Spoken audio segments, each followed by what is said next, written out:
la Secretaría Técnica para el dictamen correspondiente. Damos también uso de la palabra y la bienvenida a la congresista Gladys Andrade Salguero para que sustente su proyecto en calidad de autora 2840-2017 que propone la ley que crea el Servicio Civil Facultativo de Graduandos CECIGRA Agrario. Dejamos en uso de la palabra a la señora congresista. Gracias, presidenta. Saludar a todas mis colegas y a todos los que se encuentran en esta sala. Presidenta, mientras yo voy exponiendo mi proyecto de ley, ¿usted me permite que pueda ir pasando las diapositivas? Gracias. Proyecto de ley 2840/2017 CR, Servicio Civil Facultativo de Graduandos de CECIGRA Agrario. Estado actual del sector agropecuario nacional. Se debe propugnar su desarrollo económico para la reducción de la pobreza en el Perú. Hay más de una quinta parte de la población peruana que vive en zonas rurales, pero esa proporción viene decreciendo.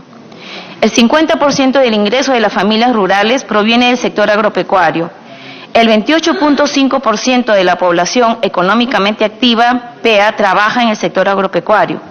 El sector agropecuario aporta cerca del 8.4% al PBI nacional. Se debe promover la asistencia técnica al sector agropecuario. Si bien existen las limitaciones en la promoción de esta asistencia técnica, sobre todo de carácter presupuestal, donde el presupuesto anual del sector sube lentamente. Hay que indicar que el MINAGRI ha aprobado dentro de su Plan Estratégico Institucional 2019-2020, Resolución Ministerial 054-2016 del 18 de febrero del 2019, brindar asistencia técnica, entre otros, para la reconversión productiva, el fortalecimiento del uso de recursos hídricos y el manejo sostenible de los suelos agrarios degradados. Necesidad de una ley como la del CECIGRA Agrario. Esta ley, colegas, resulta necesaria como parte de la política del Estado peruano, que va más allá de los convenios de las propias universidades que suscriban para apoyar a sus alumnos en sus prácticas preprofesionales. Se precisa que los graduandos en las profesiones vinculadas al sector agropecuario desarrollen sus labores bajo el marco de una ley y de esa manera contribuyan con el desarrollo del país y a la vez adquieran experiencia, consolidando así también su desarrollo profesional.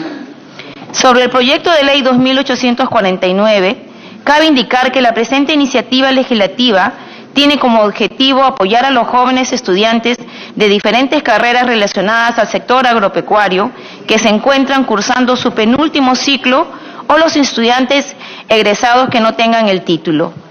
El fin es que los jóvenes puedan consolidar sus aprendizajes adquiridos en la etapa universitaria para promover el desarrollo agropecuario del país. El proyecto de ley CECIGRA Agrario lo que busca es afianzar la práctica del estudiante que aportará en beneficio de la institución agropecuaria que corresponda.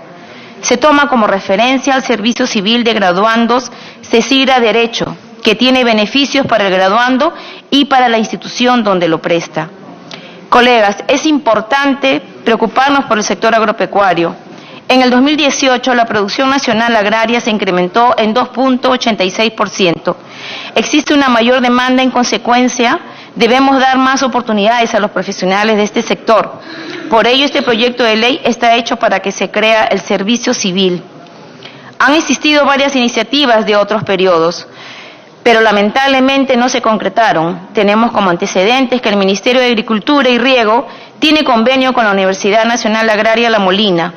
Existe el programa AgroJoven, pero ¿por qué no expandirlo y dar las mismas oportunidades a todos los estudiantes universitarios que tengan carreras relacionadas al sector agropecuario? Por ello consideramos que el CECIGRA Agrario debe tener una duración de 1 año y se le debe brindar un certificado que acredite su cumplimiento.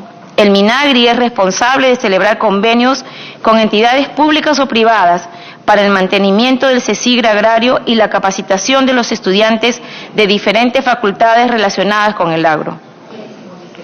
Colegas, solicito la aprobación del presente proyecto, considerando que CECIGRA Agrario se debe encuadrar dentro de los planes de desarrollo regional y trabajar conjuntamente con las universidades que tengan carreras relacionadas con el agro, a fin de contribuir en la formación de los estudiantes de las diferentes facultades relacionadas al tema agropecuario.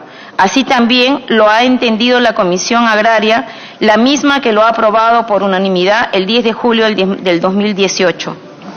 Colegas, todos nosotros que tenemos nuestra semana de representación y visitamos también a nuestros agricultores, en su mayoría ellos nos piden apoyo técnico.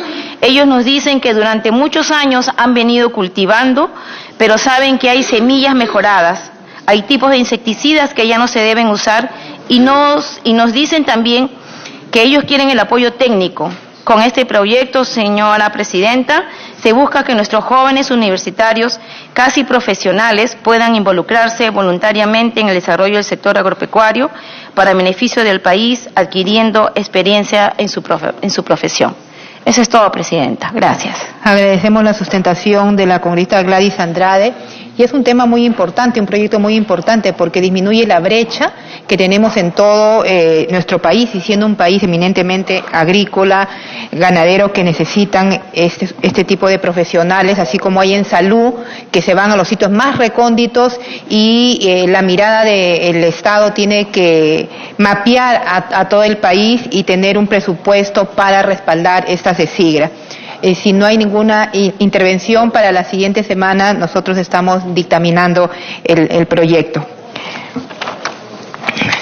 El siguiente punto es el proyecto de dictamen recaído en los proyectos de ley 1947-2017, 3958-2018, 4002-2018, 4032-2018, 4322-2018 y el 4378 del 2018, que con texto sustitutorio propone la ley que modifica los artículos 4, 16, 17 y 18 e incorpora el capítulo del régimen económico de la ley 2654-9, ley de los centros educativos privados.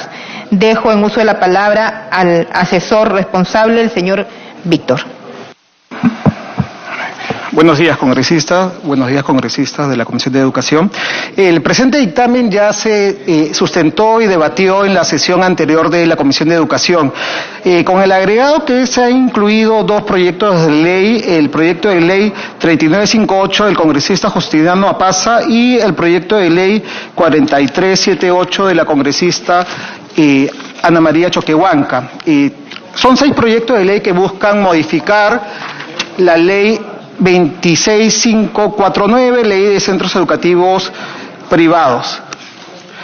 Dentro de las modificaciones que se han hecho con respecto al dictamen presentado en la sesión anterior, es el artículo 4 de la ley 26549 referente al silencio administrativo.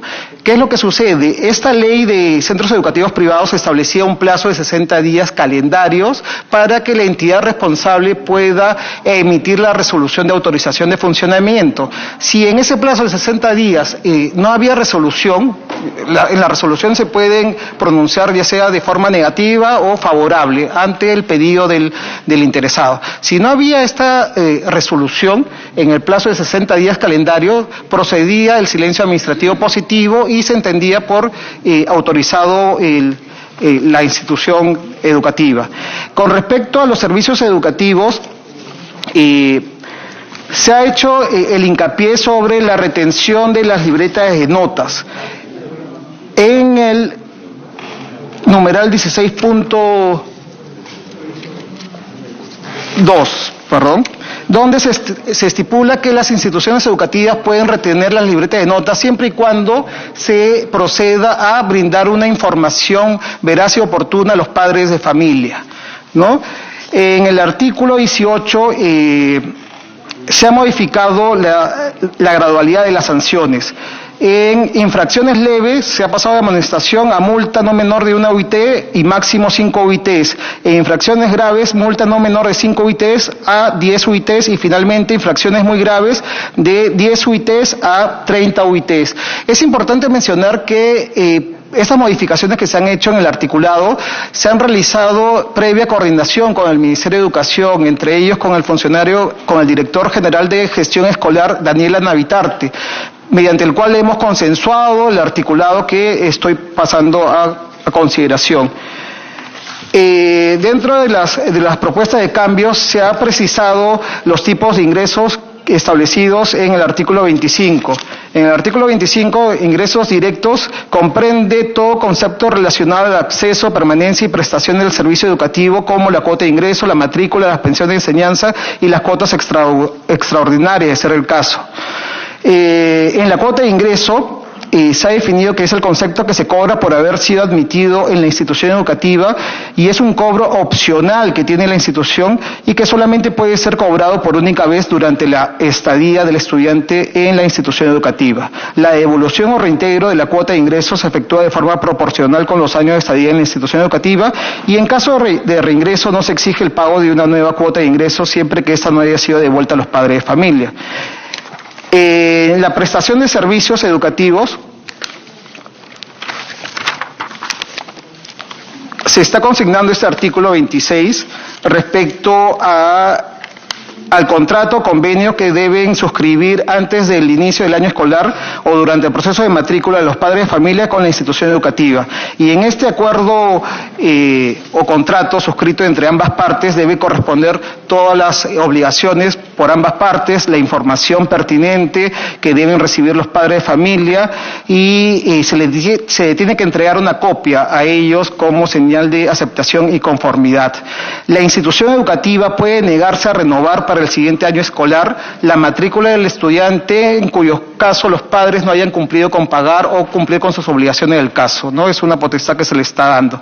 Igualmente en el artículo 27, referente al tema de los traslados, ese texto se ha coordinado con el Ministerio de Educación y se ha visto por conveniente que el traslado ante la omisión de pago de los padres de familia en 2 meses consecutivos o 3 meses discontinuos se pueda realizar en una institución pública o privada, no solamente pública, ¿no? Previo consentimiento de los padres de familia y sobre todo respetando el interés superior del niño y del adolescente. Y la UGEL en este tipo de procedimientos tiene que jugar un papel predominante, ¿no? Por velar para que se cumpla todos los requisitos del caso, ¿no? Esas son las modificaciones que se han hecho. En el tema de reinversión se sigue presentando algunas modificaciones pequeñas, ¿no? Y en el artículo 31 sobre extinción de deudas se ha modificado el texto facultándose por única vez a la SUNAT para dictar medidas que posibiliten la extinción de las órdenes de pago, resoluciones de determinación y resoluciones de multa originadas por aplicación del crédito tributario por reinversión contemplado en el decreto legislativo 882, Ley de Promoción de la Inversión en la Educación. Esas son las modificaciones que se han efectuado al presente dictamen. En este último caso es por el caso de que hubo un desconocimiento por parte de muchas instituciones educativas sobre la aplicación de este decreto legislativo 882. Tanto es así que el Ministerio de Educación, el Tribunal Constitucional se ha pronunciado en casos como en Alas Peruanas o en la Universidad del Norte, ¿no? Que esta ley sigue vigente en cuanto a la reinversión, solamente en esos casos que se han iniciado en vía judicial, ¿no? Eso es todo cuanto tengo que informar. Agradecemos al parte del equipo técnico de la Comisión de Educación y si bien es cierto la sesión anterior lo hemos visto, tuvimos una mesa de trabajo con el Ministerio de Educación, con el responsable de gestión escolar, hemos consolidado todos los aportes que hubo de algunos congresistas y en función a ello también acumular el proyecto de la congresista María Choquehuanca. Hoy día ha llegado un documento, vamos a considerarlo lo que sea pertinente y si no hay participación, vamos al voto. Le doy la palabra a la congresista Ana María Choquehuanca. Perdón, un ratito, congresista. Le doy la bienvenida al congresista Alberto Quintanilla, que está con nosotros, a la congresista Katia Gilbonio y al congresista Martín Lizana por acompañarnos. Gracias. Continúe, congresista Choquehuanca. Muchísimas gracias, señora presidenta, estimados colegas, muy buenos días a todos.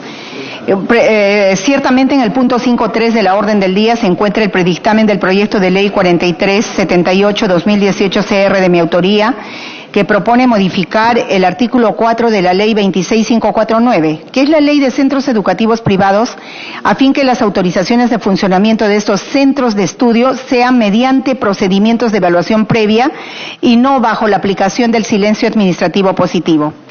Esta iniciativa busca solucionar una problemática agravada por la actual normativa y la carencia de personal destinado a la supervisión de las aprobaciones automáticas obtenidas por las instituciones educativas privadas de parte de las direcciones regionales o gerencias regionales de educación y en las unidades de gestión educativa local, me refiero a la SUGEL, con lo cual se hace materialmente imposible que en el plazo de 60 días calendarios se evalúen todas las solicitudes de autorización que piden los colegios privados.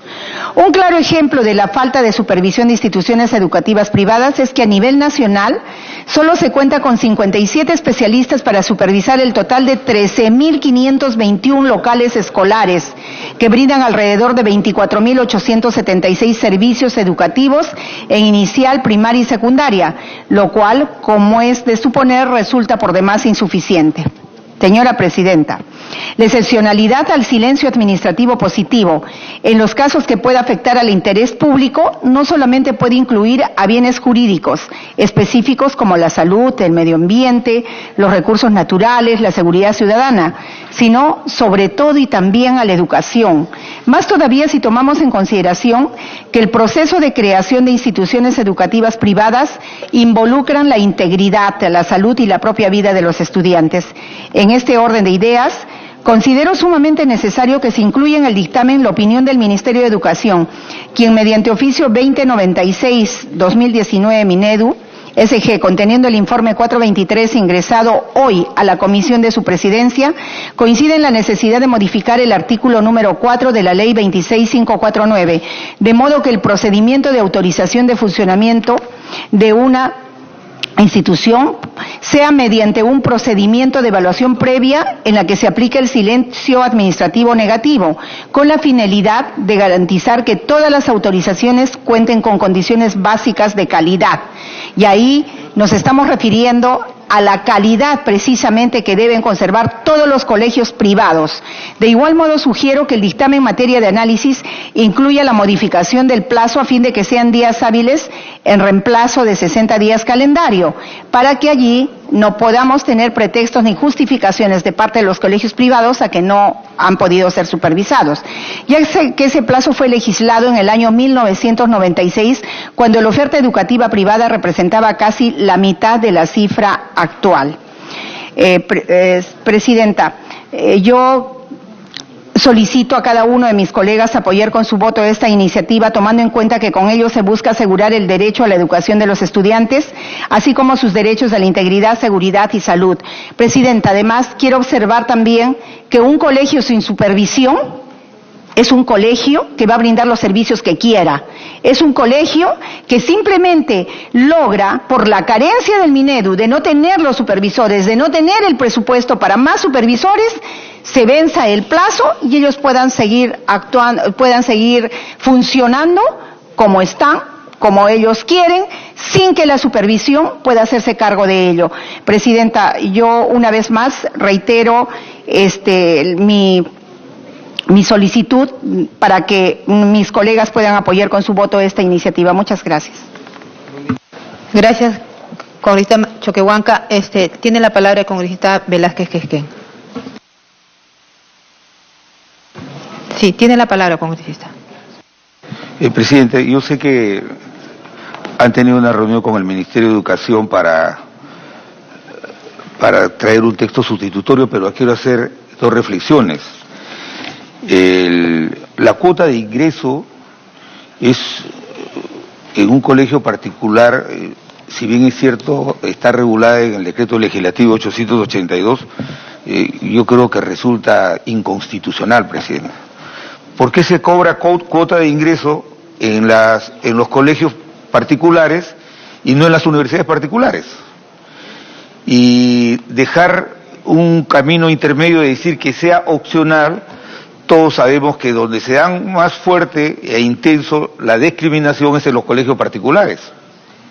Entonces, ¿qué es lo que justifica? Si el decreto legislativo 882 autoriza que una persona pueda ser un promotor privado de un servicio educativo, ¿qué sentido tiene que colegios cobren cuota de ingreso para invertirlo en lo que es responsabilidad del privado? O sea, no encuentro por qué tengamos que dejarlo como opcional. Yo creo que hay que suprimirlo. Ese es el primer tema. El segundo, que tiene que ver, no veo una norma que habilite al colegio privado a poder cobrar las cuotas devengadas que los padres de familia no han pagado.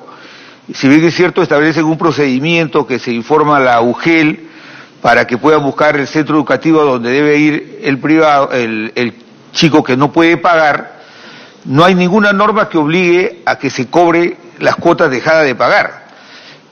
Aparentemente podrán decir, Velázquez está apoyando al colegio privado. Lo que estoy apoyando es la garantía de los ingresos para pagarle a los maestros. O sea, si un chico no paga 2 o 3 meses y no hay ninguna norma que obligue al padre de familia a pagar, entonces el impacto de ese impago, supongo yo que va a ser también que los servicios educativos se dejen de pagar a los profesores o las obligaciones que tiene el centro educativo para el funcionamiento. Además, porque es contradictoria, porque en el artículo 4 del dictamen que se ha aprobado, solicitan que para tener autorización de funcionamiento los centros educativos deben tener el proyecto educativo institucional, el proyecto curricular y el plan anual de trabajo. Y en el plan anual de trabajo se establece cómo va a ser financiada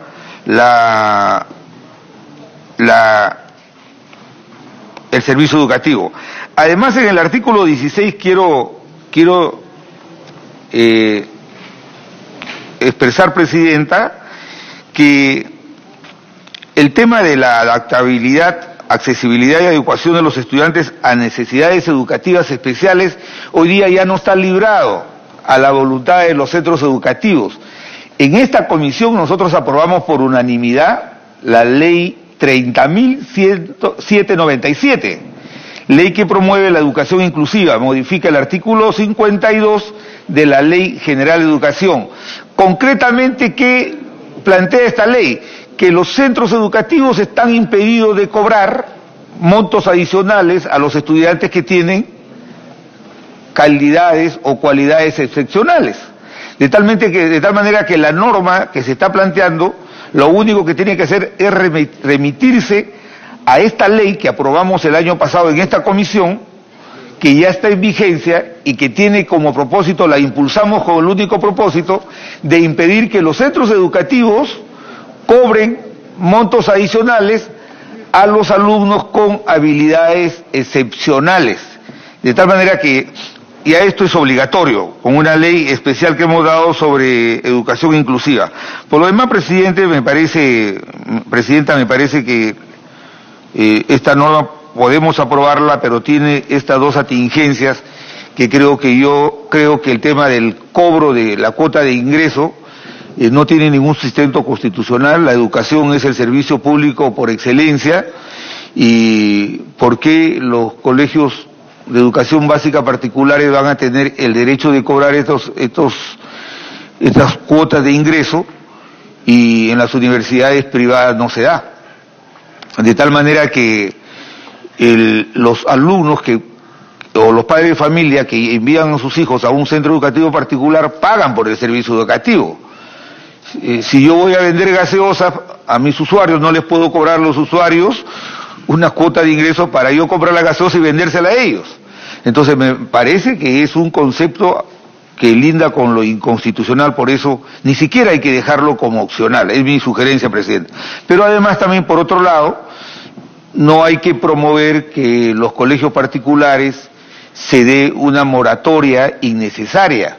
No se puede, está bien, el derecho fundamental es del niño para que tenga su educación, pero esta no se va a ver lograda si es que nosotros dejamos también a que las deudas producto de las cuotas mensuales no se pagan. El colegio, el impacto que va a tener es no pagarle a los maestros, no cumplir con los servicios educativos y hacer deficitario el servicio educativo. Por lo demás, de estas dos sugerencias, Presidenta, yo creo que el proyecto está bien para aprobar. Gracias, congresista Velázquez Gesquén. Vamos a tener en cuenta su aporte. Le damos la palabra al congresista Carlos Domínguez. Muchas gracias, Presidenta. En primer lugar, felicitar a la comisión que se haya podido consensuar este tema tan importante, especialmente sobre los centros educativos privados.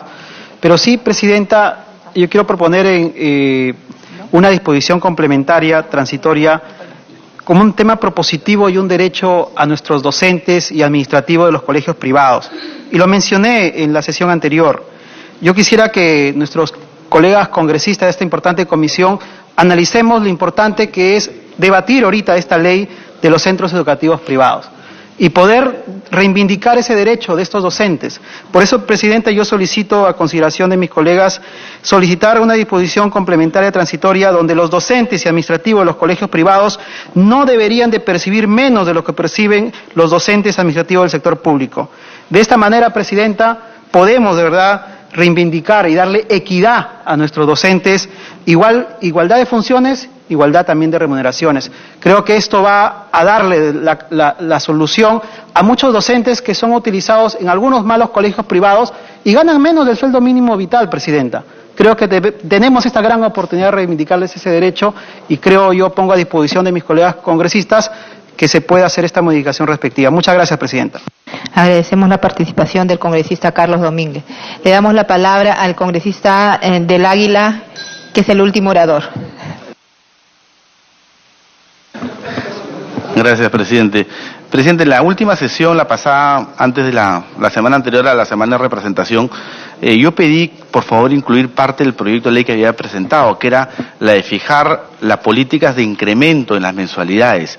Fíjese, yo ahora leo acá algunos argumentos que irían en contra de esto acá, y ¿qué es lo que dicen, no? ¿Qué es lo que dicen? Dice, en donde se concluye que no resulta viable, puesto que la obligatoriedad de informar sobre los posibles aumentos durante los 11 años resultaría compleja para los centros educativos privados, especialmente para aquellos que no cuentan con asesoría legal o económica. Entonces yo quisiera remontarme al escenario o al espacio cero, es decir, mejor dicho, quisiera yo preguntar a los centros educativos cómo es que hacen ellos para incrementar sus mensualidades año a año.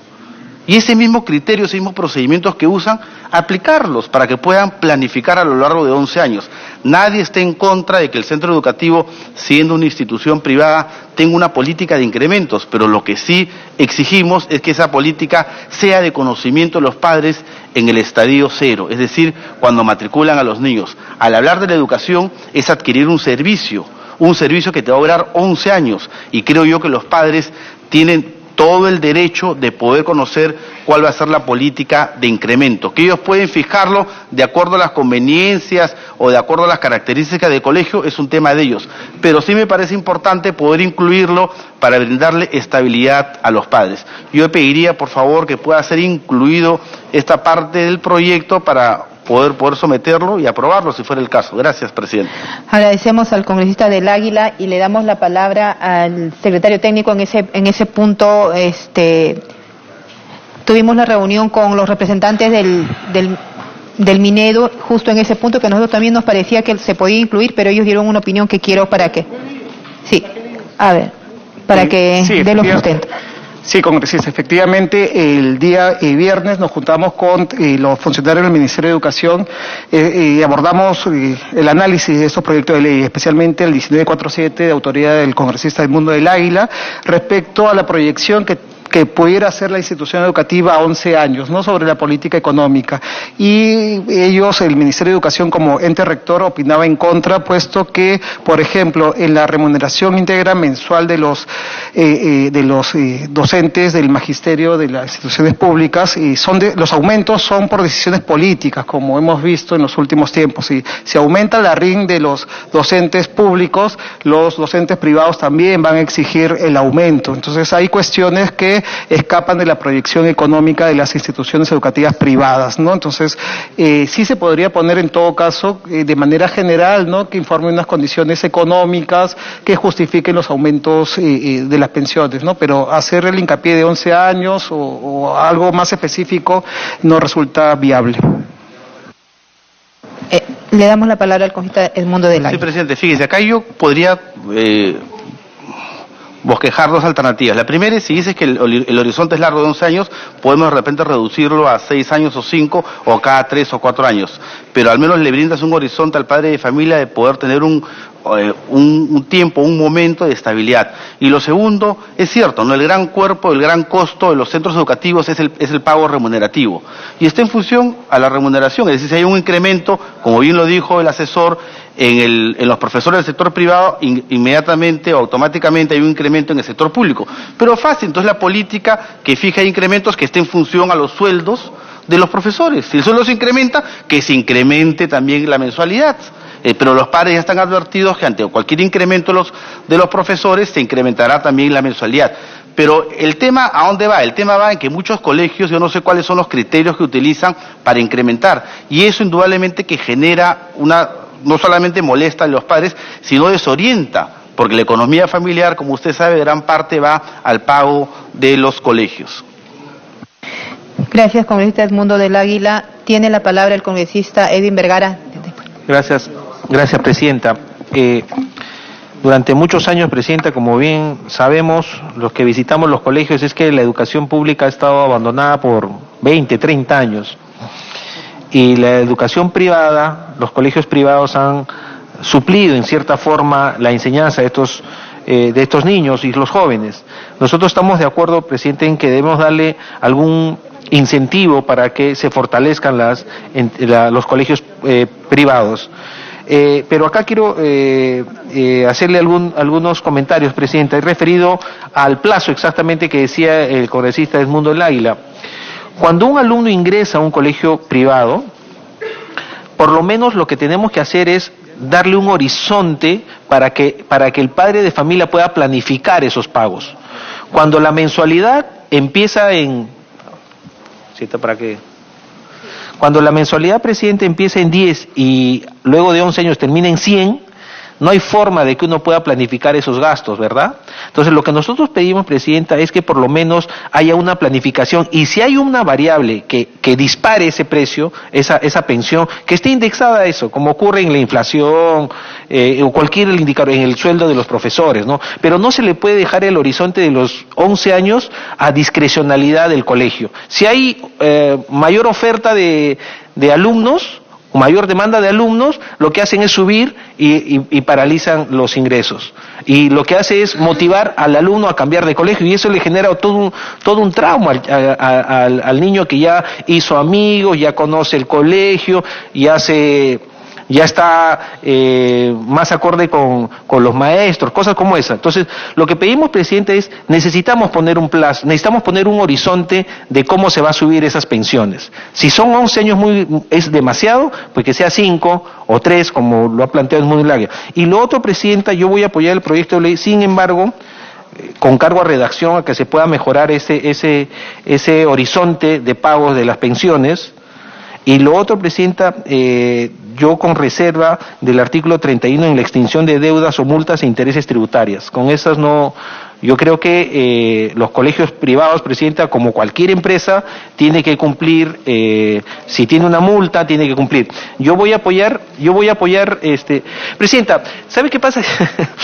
Queremos aportar en el proyecto, pero me parece que hay mucho movimiento cuando uno opina. Luego nos darán las explicaciones el secretario técnico con mucho gusto, ¿no? O sea, lo que pasa es que tengo la impresión que muchos secretarios técnicos creen que están por superior a los congresistas y creen que saben mucho más que los congresistas. Entonces, yo creo que, presidenta, si alguien da una opinión a favor o en contra, por lo menos que nos escuchen y luego podrán ser debatidos, lógicamente con sustentos técnicos, ¿no? O porque creen que ya se reunieron con el Ministerio de Educación, esto es escrito en piedra. Entonces, si está escrito en piedra, pues cerremos la comisión y vayámonos a nuestras casas, ¿no? Claro. Presidenta, bueno, probablemente ya nos vayamos de con un par de días también. Mañana, ¿no? Presidenta, entonces yo lo que creo que en el tema de las infracciones tributarias, yo creo que en temas económicos y tributarios, presidenta, creo que los colegios privados, como son empresas, tienen la responsabilidad de hacerse cargo de eso, y yo tengo mi reserva respecto a este artículo. Gracias. Agradecemos al congresista Edwin Vergara y le pido las disculpas del caso por la distracción que a veces hacen el personal de la Comisión de Educación, y reitero, por favor, el respeto a la sesión. Los secretarios técnicos y el equipo está para escuchar, los aportes de los congresistas y ver si se puede incorporar o no se puede incorporar. Esa es la función el equipo técnico de la comisión. Así que pido el respeto y la responsabilidad. Le doy la palabra.